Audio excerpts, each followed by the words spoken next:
नमस्कार भाइयों बहनों। एक शब्द ऑस्मोसिस बहुत से लोग जानते होंगे।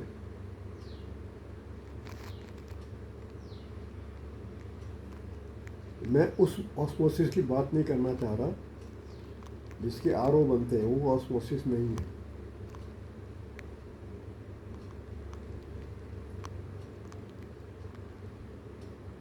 वाटर फिल्टर्स आरओ लिख दिया जाता है, बता दिया जाता है ओ का मतलब ऑस्मोसिस है, लेकिन ऑस्मोसिस नहीं है, इसको ऑस्मोसिस नहीं कहते। आपको वास्तविक ऑस्मोसिस क्या वो बताता हूँ।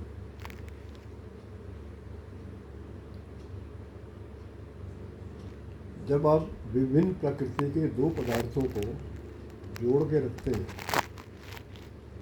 तो उन दोनों के बीच में एक ऑस्मोसिस की प्रक्रिया शुरू हो जाती है।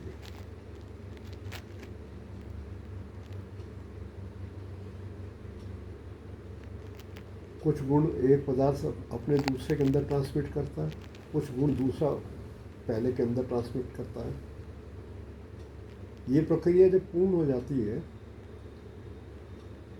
तो दोनों पदार्थों की प्रकृति एक हो जाती है, तब वो प्रक्रिया पूर्ण होती है। अब उदाहरण के तौर पे हमारा आकाश है और पृथ्वी है।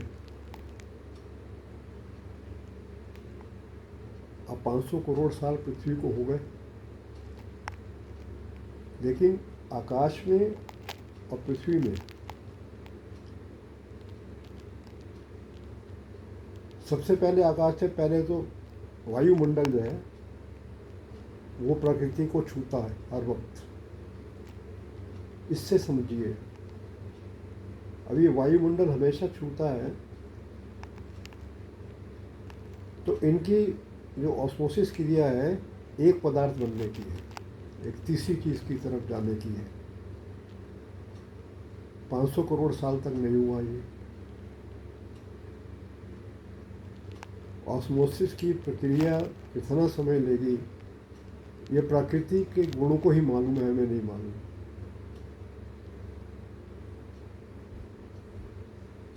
माना ये ऑस्मोसिस पूरा हो जाता है तो वायुमंडल और पृथ्वी दोनों एक तीसरे पदार्थ में बदलेंगे। उसे कोई नहीं जानता, क्योंकि अभी इतने साल तक 500 करोड़ साल तक का इतिहास किसी के पास नहीं है।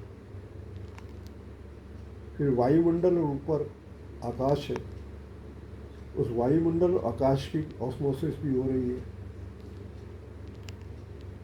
वायुमंडल आकाश भी एक ही हो जाएंगे, बाद में विलय हो जाएगा, और वायुमंडल और पृथ्वी भी एक हो जाएंगे। और अलग अलग हुए भी,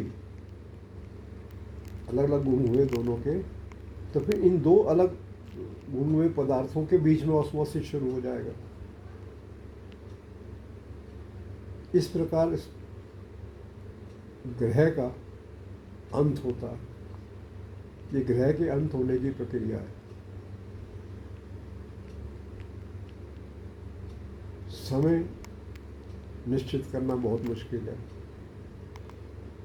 ये 500 करोड़ साल लगभग पृथ्वी की आयु बताते हैं, अब तक ऑस्मोसिस पूरा नहीं हुआ। प्रक्रिया में, अभी भी प्रक्रिया में। इसकी वजह से प्राकृतिक परिवर्तन आते हैं, ऑस्मोसिस की प्रक्रिया के कारण भी।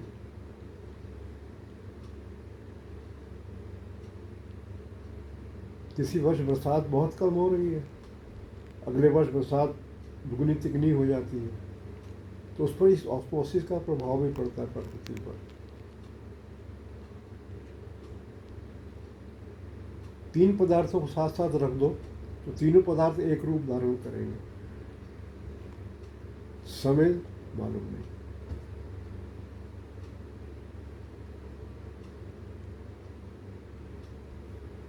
ऐसा मैंने किसी से सुना है, एक पिक्चर में, किसी पिक्चर में कही हुई बात है हालांकि,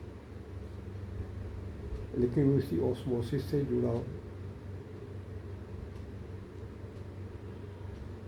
उसमें कोई एक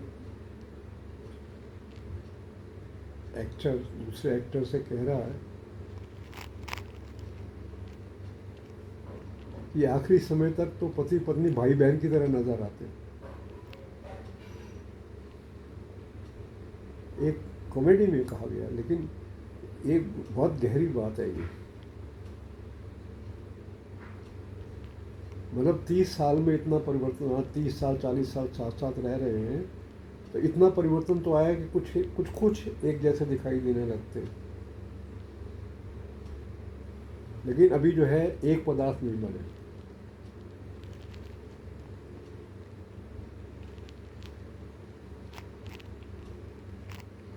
इतना ऑस्मोसिस हो पाया 30-40 साल में कि उनके चेहरे का हाव भाव, चेहरे की झलक कुछ मिलने लगी।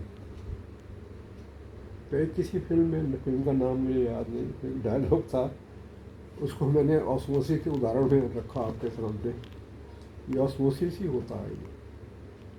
अगर माना कोई पति पत्नी 20,000 साल तक जीवित रहते हैं और पूरा उनका ऑस्मोसिस हो जाता है, तो दोनों एक जैसे दिखाई देंगे।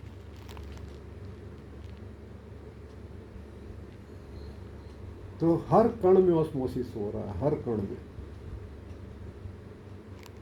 और हर जगह इसलिए कहा गया ना, प्रकृति परिवर्तनशील है, सुना होगा आपने। वो इसी क्रिया के कारण परिवर्तनशील है।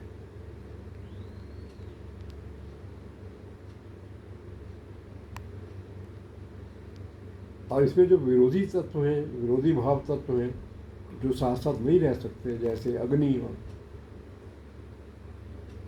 और जल, इनका विरोधी स्वभाव है। या तो अग्नि जल को वाष्प बना के उड़ा देगी, या जल जो है अग्नि को बुझा देगा। लेकिन एक बड़ा आश्चर्यजनक तत्व ये है कि मूल में अग्नि और जल एक ही तत्व है। या इसको इस तरह कहा जा सकता है कि संसार में जितना कुछ भी है पूरे ब्रह्मांड में, एक ही तत्व है। अभी भिन्न भिन्न रूपों में है। समय तो अनंत है, 10 करोड़ साल, 10,000 करोड़ साल, कभी सब कुछ एक जैसा हो जाएगा। सब आसमान ही हो जाएगा। क्योंकि आसमान साइज में बड़ा है, जो शक्तिशाली होता है वो अपनी तरह दूसरे को बनाता है। तो आकाश तो अनंत है, शक्तिशाली है। पृथ्वी तो बहुत छोटी चीज़ है, एक कण के समान है।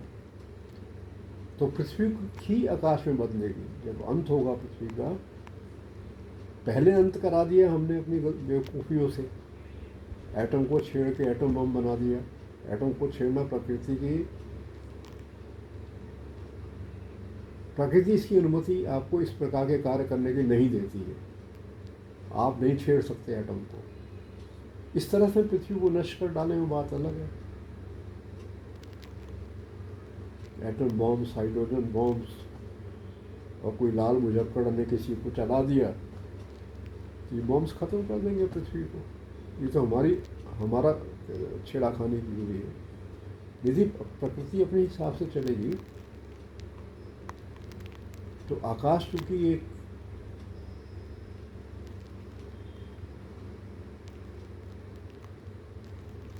एक ऐसा जिसके अंदर कोई तत्व नहीं है। मैं उस आकाश की बात नहीं कर रहा जहाँ वायुमंडल भी होता है, वो तो बहुत छोटा हिस्सा है। मैं उस आकाश की बात कर रहा हूँ जहाँ वायुमंडल नहीं है। इसका पूरा विशाल साम्राज्य, ब्रह्मांड, यही सबसे शक्तिशाली है ऑस्मोसिस के लिए, कि हर चीज़ को आकाश में ही बदल देगा। यही अंत है। समय कितना लगे ये नहीं कहा जा सकता। हम अपनी मूर्खताओं से पृथ्वी को समाप्त कर देंगे, जो हमने मूर्खताएं कर रखी हैं। कभी जरा सी गलती होगी तो पूरी पृथ्वी समाप्त हो जाएगी।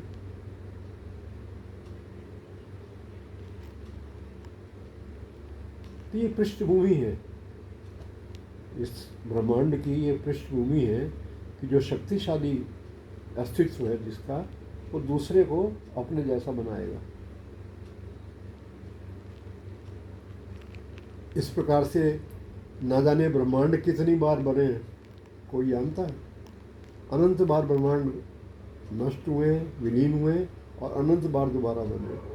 इसका भी कोई अंत नहीं। ये जो ब्रह्मांड आज हम देख रहे हैं ये कई बार बन चुका, समाप्त हो चुका।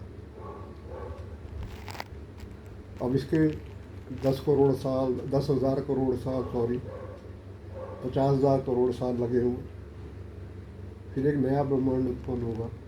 ये प्रक्रिया चलती रहेगी, जीव आते रहेंगे। तो आप ये सोचिए कि ये जो व्यवस्था चल रही है, अनंत ब्रह्मांड है, ये ईश्वर का ही प्राकट्य है। जिसका प्राकट्य है उसी को ईश्वर कहते हैं। ईश्वर ही ब्रह्मांड बन जाते हैं।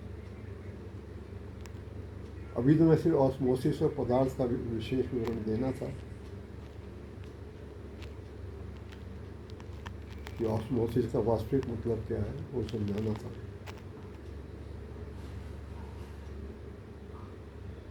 धन्यवाद। जय राधा कृष्ण।